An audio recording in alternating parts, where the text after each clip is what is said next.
किसी एक छोटे से गांव में, जहां हर एक की अपनी छोटी खुशियां और बड़ी भावनाएं थीं, एक आम दिन था। पर इस दिन को खास बनाने वाला था एक छतरी।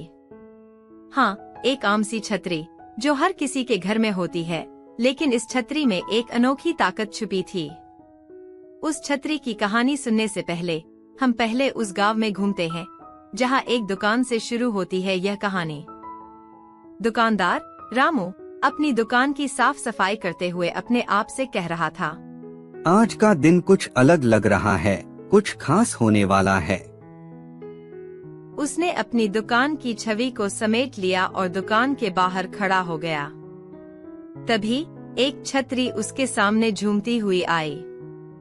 लेकिन यह छतरी आम नहीं थी, इसमें कुछ जादुई था। रामू ने छतरी को उठाया और देखा कि उसमें एक चिट्ठी छिपी हुई थी। चिट्ठी को खोलकर उसने पढ़ा, यह छतरी हर 5 साल बाद एक महान सफर पर जाती है। अगर तुम तैयार हो तो इसे साथ ले जाओ और देखो कहाँ जाती है। रामू को यह सुनते ही बहुत खुशी हुई और उसने फौरन तय किया कि वह छतरी के साथ सफर करेगा। उसने अपने दोस्तों को भी बता दिया और सब ने मिलकर छतरी के सफर की तैयारी शुरू की। दिन गुजरते गए और आखिरकार वह दिन आया जब छतरी के सफर का समय था। रामू ने अपने दोस्तों के साथ छतरी को लेकर गांव से निकल लिया। सफर शुरू हुआ और वे कई सुंदर जगहों से गुजरते रहे। पर कुछ घंटों के बाद उनकी रास्ते में एक जंगल आया। जंगल में अंधेरा छा गया और रास्ता खो गया। रामू ने अपने दोस्तों से कहा, चलो थोड़ी देर रुकते हैं, शायद रास्ता खुद ही मिल जाए। लेकिन थोड़ी देर बाद कुछ अनोखी आवाजें आईं। वे आवाजें छतरी की तरफ आ रही थीं। रामू ने देखा कि छतरी चमक रही थी और चमक के साथ साथ एक रास्ता भी दिखाई दे रहा था। सब लोग हैरान थे, लेकिन उत्साह भी था। वे रास्ते पर चलने लगे और धीरे धीरे जंगल से बाहर निकल आए। जब वे बाहर निकले, उन्हें एक सुंदर नदी दिखाई दी। नदी के पास एक छोटा सा गांव था। गांव के लोगों ने उनका स्वागत किया और उन्हें अपने घर ले गए। गांव के प्रधान ने रामू से कहा, तुम सभी का स्वागत है हमारे गांव में। तुम्हें यहाँ कुछ दिनों के लिए ठहरना चाहिए। रामू और उसके दोस्त खुश थे। वे गांव में रहने लगे और लोगों से दोस्ती करने लगे। हर दिन कुछ नया देखा, हर दिन नए अनुभव किए।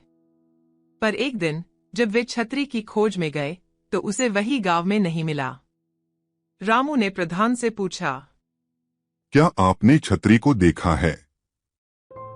प्रधान ने मुस्कुराया और कहा, छतरी हर 5 साल बाद यहाँ आती है और एक अच्छे कर्म के बदले में गांव को खुशियाँ देती है। तुमने हमारे गांव में आने से पहले किसी का भला किया था, इसलिए छतरी तुम्हें यहाँ ले आई। रामू को यह सुनकर बहुत खुशी हुई। वह समझ गया कि छतरी की जादुई ताकत सिर्फ उनकी खुशियों ही नहीं, बल्कि पूरे गांव की खुशियों को बढ़ा सकती थी। और रामू ने और उसके दोस्तों ने गांव वालों के साथ मिलकर बड़ी मेहनत से नया घर बनाया। उन्होंने स्कूल और स्वास्थ्य सेवाओं को भी अपने गांव में लाने का प्रयास किया। उनका योगदान और समर्थन गांव के लोगों की जिंदगी को सुधारने में मददगार साबित हुआ। इस अनुभव के बाद रामू और उसके दोस्तों ने अपनी जिंदगी को बदल दिया। उन्होंने समझा कि अच्छे कर्मों का फल हमेशा मिलता है और मदद करना हमें अनजाने में भी खुशियों की ओर ले जाता है। वे अब और भी उत्साहित और प्रेरित थे कि वे अपने समुदाय में बदलाव लाएं और उसे और बेहतर बनाने में योगदान दें। इस कहानी से हमें यह सीखने को मिलता है कि हमें अपने साथ लेकर अच्छाई बांटने की दृष्टि रखनी चाहिए। हमारे द्वारा किए गए छोटे छोटे अच्छे कर्म हमें अनजाने में ही बड़े परिणामों तक पहुंचा सकते हैं। और जब हम समाज में मदद करते हैं तो हम उसे और सुंदर और मित्रतापूर्ण बनाने का माध्यम बन जाते हैं। वीडियो पसंद आया हो तो वीडियो को लाइक, शेयर एंड सब्सक्राइब जरूर करें।